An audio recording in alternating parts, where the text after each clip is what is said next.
Tá? Então, a primeira coisa que a gente vai fazer é a estatística mais simples que a gente pode imaginar, né? Então, sei lá, vamos pensar como nosso problema 1 de hoje, tá? Que vai ser dado o quê? Dado uma lista A, 0, sei lá, até n-1 com n elementos. Calcule a média de A dos elementos, né?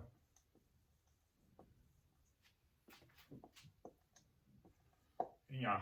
Tá? E essa média que a gente está descrevendo aqui, o que a gente quer é uma média aritmética simples, tá?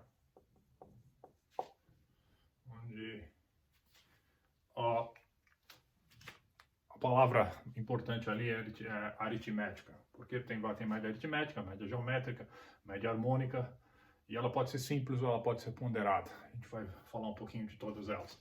Aqui é n-1, né? A gente está acostumado, tá? Então, no fundo, o que a gente quer é o seguinte, a gente quer simplesmente aquilo que a gente imagina mesmo. A gente quer somar o quê? Todos os elementos que estão lá em A, na posição I, tá? Depois que a gente tiver a soma, a gente simplesmente divide pelo número de elementos que a gente tem, tá? E isso aqui é o que a gente chama da média, tá? Média 1000. Ops, uma perninha a mais aqui. Tá. Média 1000 de A, que a gente também vai introduzir logo essa notação, tá? Que é por definição, é a esperança de A, tá? Esse é o operador de esperança. A sendo uma variável aleatória, simplesmente quer dizer que, olha, que a gente vai somar todos os elementos de A e vai tirar a média deles, tá? Essa variação bem simples. Então, bom, como é que fica um código em Python para isso? Vai, só para aquecer. Então, lá a definição, vamos dizer que a gente tem uma average. Vamos usar essa palavra average, que é uma espécie de média. Aqui é média, na verdade. Nós não vamos usar main porque Python tem uma função chamada main, que eu vou falar daqui a pouco. Então a gente recebe lá, vamos receber uma lista A de float, que é a variável aleatória. E bom, o que a gente quer devolver? A gente quer devolver um float, tá? Que vai ser o resultado da média, tá? Bom, primeira versão por princípios fundamentais. Como é que a gente faz isso? Então, bom, como a gente já sabe, tem um algoritmo aqui, né? O algoritmo inteiro está aqui em princípios fundamentais. A gente soma todos os elementos que estão em A, depois divide por N, tá? Então, a forma mais fácil de fazer isso é o quê? A gente precisa de uma variável para armazenar a soma enquanto ela estiver sendo construída, depois a gente divide pelo número de elementos na lista, tá? Note o quê? Que se a lista for vazia, vai ter um problema de divisão por zero aqui, isso não pode ocorrer, tá? Mas o fato é o seguinte, não faz muito sentido a gente falar em média de uma lista vazia, tá? Uma média da qual não tem elementos, tá? Em geral, a gente tem que ter pelo menos um elemento para fazer média, tá? A gente podia estender um pouco isso, mas a verdade é que sempre que a gente divide isso aqui por zero, isso não é um número, tá? Uma média ser infinita não é bem apropriado. Tá? Porque se os valores de A fossem infinitos, aí a média seria infinita. Tá? Zero também não, porque se os elementos de A forem simétricos com relação a zero, em número par, isso aqui a média daria zero. Então, no fundo, não faz muito sentido a gente falar em média quando a população, a amostra que a gente tem da população é vazia. Então, isso em geral a gente assume. Tá? A gente supõe que essa função só vai ser chamada quando tiver pelo menos um elemento. Se a gente quiser ter certeza disso durante a parte de desenvolvimento e debugging, a gente pode colocar uma assertiva logo no começo, tá? E simplesmente garante o quê? Garante que, olha, o len de A, aqui, ele tem que ser o quê? Ele tem que ser maior ou igual a 1, tá? O que é essa diretiva assert faz, ó, ela avalia o predicado que tem dentro dela. Nesse caso está dizendo que, olha, que o número de elementos em A tem que ser maior ou igual a 1. Se isso for falso, assert aborta o programa. Tá? Ele imprime um erro na tela de onde o programa estiver sendo executado. Tá? Isso aqui não é uma mensagem user-friendly, tá? Ou seja, não é uma mensagem para você apresentar para o usuário. Não permite que você recupere esse erro e trate de uma outra forma, tá? Só que é simplesmente para um last resort, tá? Você está desenvolvendo e você quer ter certeza que se alguém chamou essa função com a lista vazia, olha, aborta isso aqui porque isso não devia acontecer, tá? E a parte interessante é que depois você pode mandar executar de forma que essa diretiva, executar o seu programa em Python de forma que essa diretiva assertiva não seja nem verificada, ela simplesmente desaparece, tá? Então, isso vale a pena dar uma olhada na documentação do assert, sobre o assert na documentação oficial do Python. Eu não vou falar muito mais a respeito disso, tá? Então aqui, bom, vamos definir, sei lá, N e S, o N como se fosse lá o número de elementos da lista A, e o S, a variável de soma, 0.0. Tá? Inicializei com 0.0, por quê? Porque a gente já sabe que essa variável vai ser um float. Tá? Então já inicializei ela como sendo um float.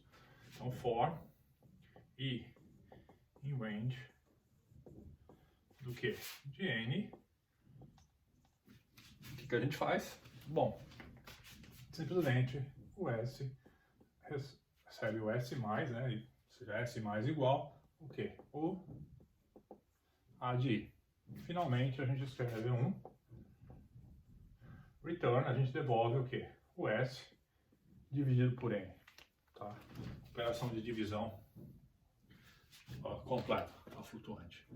E tá aí, como a gente esperava, um código extremamente simples. Calcula a média dos elementos que estão em A. Tá? Média aritmética, por quê? Porque a gente está somando os elementos e dividindo pelo número de elementos. Somando os valores e dividindo pelo número de elementos. Tá? Simples por quê? Porque cada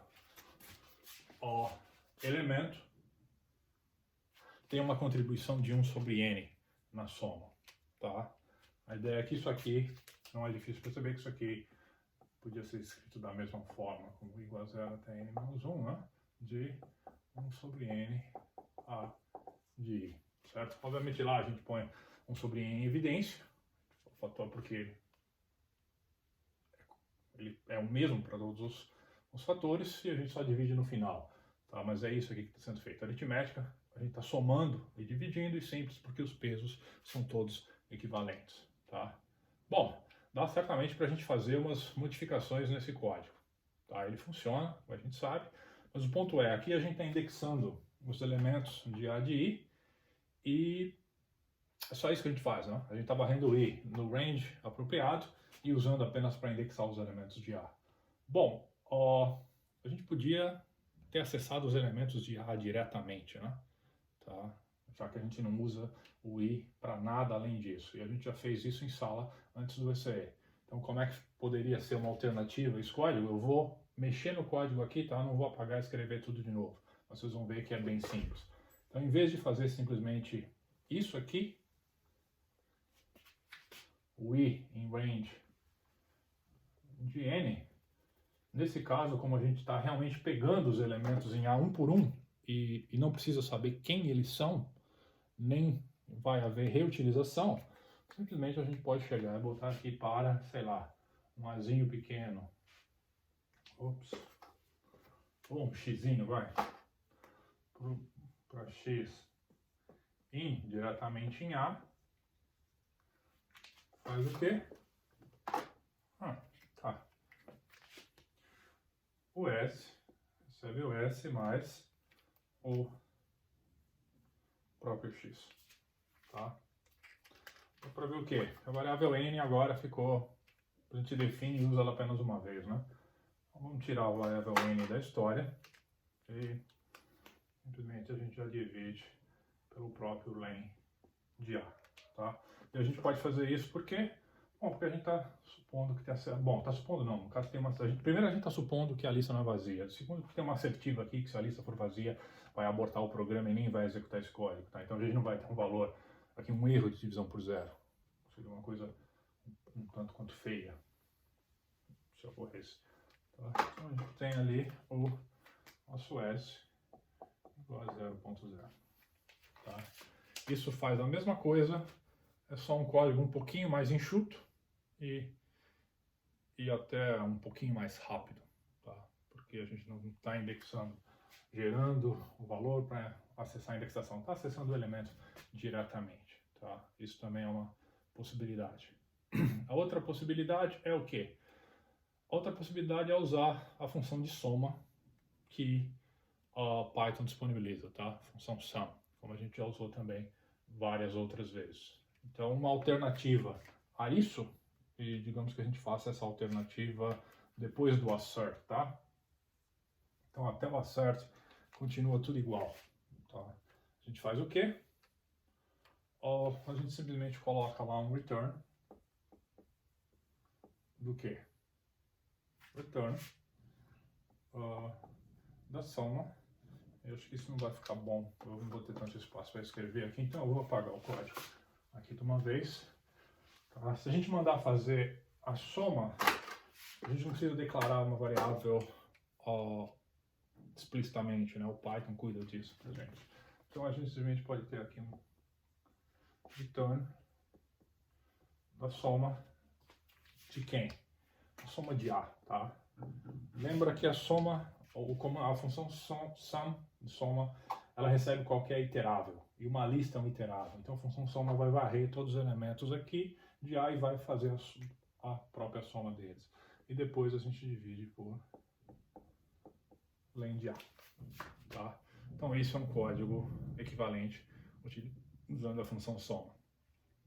Obviamente muito mais curto e muito mais rápido fazer assim, mas também, não tem nada demais nesse algoritmo aqui, é bom ver, é sempre bom treinar, principalmente no começo, como escrever, tá? Ponto interessante que eu acho que deve ser mencionado, Python tem um pacote, tá? Que a gente pode usar, então, o pacote você pode chegar lá e verificar depois, onde você acessa ele como importa statistics, tá? E dentro desse pacote statistics, você tem duas funções. Você tem uma função que chama min e uma função, outra que chama fmin, tá? Então, basicamente, o min ou fmin é o nosso average, certo? O fmin é feito para rodar extremamente rápido para pontos flutuantes e o min é para rodar com inteiros ou flutuantes quando você não sabe exatamente o que você tem. Tá? Então, se você souber exatamente que você vai criar uma média aritmética simples de pontos flutuantes, você pode usar a função fmin, que ela está lá pronta para você. Mas é sempre interessante saber exatamente o que está por trás e como as coisas funcionam. Legal? Então deixa eu sair da frente da câmera. Então, perguntas?